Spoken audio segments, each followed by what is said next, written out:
About a great asset we believe it's located in the ground zero of the global EV revolution. Every time I do one of these presentations, we seem to pick up a few more clauses from our lawyers. We're up to 2 full pages now. In terms of a corporate overview, everything on this slide is available on the ASX or our website. Key points: Tembo Capital, or one of our major shareholders, been incredibly supportive over the last 2 years. They're obviously a PE fund, so they've done a lot of the due diligence that others can leverage off.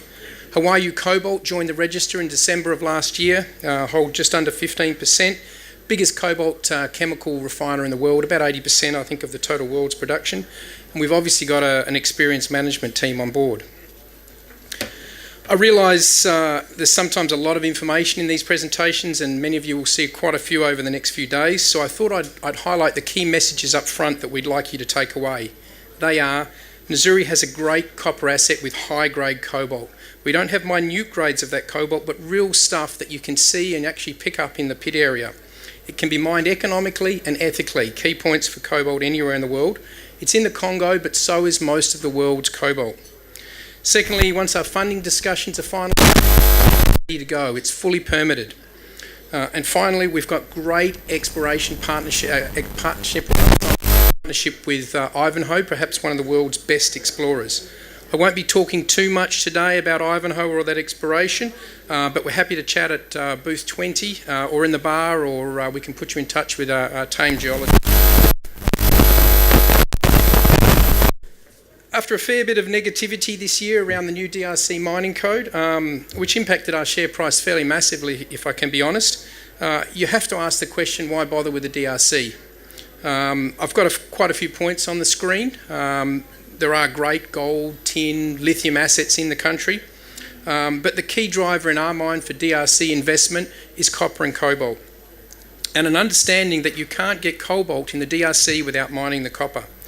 In fact, only 1% of the world's cobalt comes from a cobalt-only mine. It is a pure byproduct.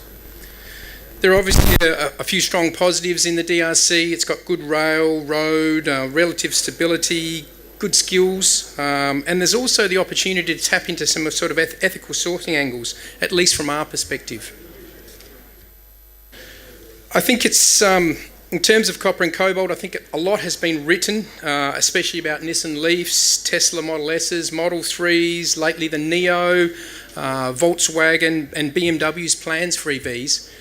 But a large majority of that focus, it's been on the car manufacturers and their progress and their plans, but only limited focus, and only recently has there been focus put on the raw materials required to make these plans happen. Most, if not all, analysts that certainly that we've reviewed as part of our due diligence, in terms of supply and demand, they're forecasting massive increases in the requirements for not only copper but also obviously the cobalt, and that's to meet the demand for the EV cars, trucks, and importantly buses, which is where a lot of the EV market is, and not much is said about that. We think that Nzuri's Kalongwe project is ideally placed to meet a little bit of this demand. Now, you would have all heard about artisanal mining in the DRC. It's the first thing normally when you do an internet search on the DRC that you come across. What you may not know, that in the DRC there are numerous companies, 6 within about 70 kilometres of where we are, that are building SXEW plants with no ore bodies. So they're literally building a processing plant and they have no source of raw materials. And what they're looking for is raw materials with traceability, because their customers, their back-end customers, are demanding to know where the copper and importantly where the cobalt is coming from. And demand for clean non-artisanal product in the DRC therefore is rising. So as an ASX listed entity, we believe we're ideally placed to meet some of that demand, and we've got a key advantage there. Recent news also has the LME reviewing its requirements to ensure that no metals traded on the Bourse have any link to child labour, conflict or corruption for material coming from the DRC. Again, a clear competitive advantage for us, and it's something we're using in our discussions with those off-takers in the country. Where are we? In a nutshell, we're right next door to Robert. We're right next door to the biggest copper discovery this century. A sea of copper is how Robert Friedland describes the Kamoa and Kakula assets, and more recently the Makoko discovery that they published, I think about a month ago. Robert's got over 1 billion tonnes of high-grade copper within about 15 kilometres of where we are. We're in the heart of ground zero, we like to think, in terms of the global batteries boom. Kulongwe is only 15 kilometres from Cooloola, and regionally you can see where we sit relative to the two massive Glencore assets and the Sycamines development, a $3 billion investment.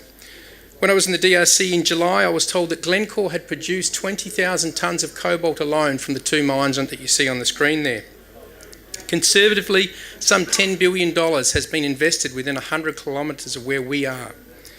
And that's without counting the $1 to $2 billion that Ivanhoe plans to invest in Kamoa. So I think it's fair to say we've got the right address. In terms of our project, it's obviously a lot smaller than what Robert's got. Key facts, it's fully permitted. It's a big deal in the DRC to have a fully permitted project at the moment. Planned production, some 19,000 tonnes a year of copper, 1,400 tonnes a year of cobalt contained in concentrate. It's a simple open pit, 8-year mine life, 1 million tonne per annum throughput. Very low strip ratio of 2 to 1. CapEx very, very low compared to a lot of the projects that are around us of only 53 million. And great MPVs and IRRs, which I'll talk to a little bit more. Our base case MPV of some 185 million before tax and IRR of just under 100 are excellent by any standard, but I think we've all been to these presentations and seen MPVs and IRRs flashed up on the screen as being verbatim. We all know they're not. They're just a guide. The best approach is, in our view anyway, is not to have a project that has to scrape through the starting gate from that sort of perspective, but one that can stand, especially in the DRC, a bit of sovereign uncertainty, the odd trade war, and importantly nowadays, the odd tweet storm. And the resilience of the Kulongwe project is really well demonstrated on this slide. You can see that a 25% drop in the copper price and a 45% drop in the cobalt price, we still have a very good project from the normal metric point of view. And it's worth noting that our base case data was based on some excellent research from Canaccord, so it wasn't just wishful thinking. As I've mentioned from the outset today, we've obviously adopted a staged approach to the project. Stage 1, really it's just a matter of funding being put in place and we're off to the races, we're ready to build.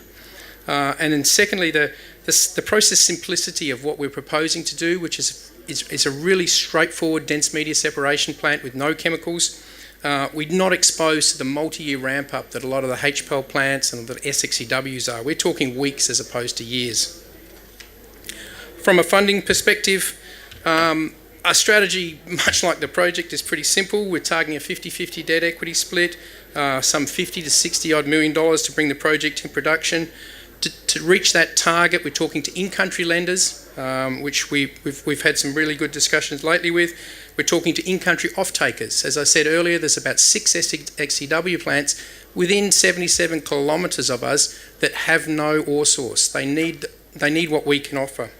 And obviously we've had discussions with EPC companies that can self-fund and up to 50% of the overall amount. And we've done a lot of engineering to enable that to work. So our design of our project's at about 35% complete. We've got a plus or minus 10% accuracy in our capital.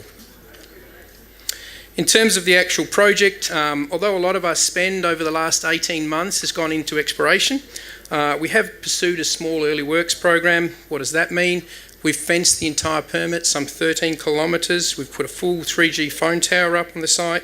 We've rewired our current camp. We've built 16 air-conditioned rooms, toilets, showers, gym, kitchen, mess. We've designed a 28-kilometre road. I think the message here is that, and you're more than welcome to come and see us at the booth. We've done this before. We know what it takes to build a project in Africa. It's about access, communications and accommodations. That's how you get the construction started. And that's what we've tried to do with our early works program. In terms of blue sky, exploration, growth and upside, with any project as advanced as ours, if you like, down the development curve, you've really got to think beyond where we are to what's next. In order for that to not be just words at this stage, but importantly fit the time frame of the project, it needs to be happening now. And needless to say, we're doing just that. And we've looked at a couple of things. One is a stage 2 expansion of the initial project, which I'll put some numbers up shortly. And obviously we've been pursuing exploration. We've drilled somewhere around 13,000 metres in the last 18 odd months. In terms of stage 2, the initial project is a DMS project. It's very, very simple. it is just a straight gravity plant. The second stage would be some form of SXEW. And obviously we've looked and observed what others have and haven't done in the DRC, and we looked at multiple variants of what that stage 2 would look like earlier this year, so that we can plan for the inevitable expansion of that plant from day one. Of the options we looked at, the one that stacked up the best was a full SXEW plant some 6 years into the initial phase that processed all the mineralised waste of the first stage, plus some 1.6 million tonnes of 0.6% cobalt from our initial plant. And we can fund that entirely from cash flow from this first stage. Mine life goes to some 14 years. A key learning for me from this process in this copper game is waste nothing, because you can always squeeze a little bit more out of it later. From an exploration perspective, we've got some 343 square kilometres of contiguous ground with the Kalongwe deposit, and over the last year we've defined a potential cobalt resource within just about 800 metres of the current pit, and an exploration target of some 2.5 million tonnes, or another 2.5 years, within about 3 kilometres of the current pit. So the key takeaway here is we have a plan both from a production but also an exploration perspective. So in case you've, I guess, missed the message I've tried to put out in the short 10 and a bit minutes that we get for the presentation, we believe we're the most advanced ASX listed company to new copper and cobalt production. We believe we've got the right products in copper and cobalt, which are red hot right now, pardon the pun, and we believe we've got a great address. We're right next door to Glencore and obviously Robert Friedland. Thanks for listening, and if you need any more information, we're at booth 20.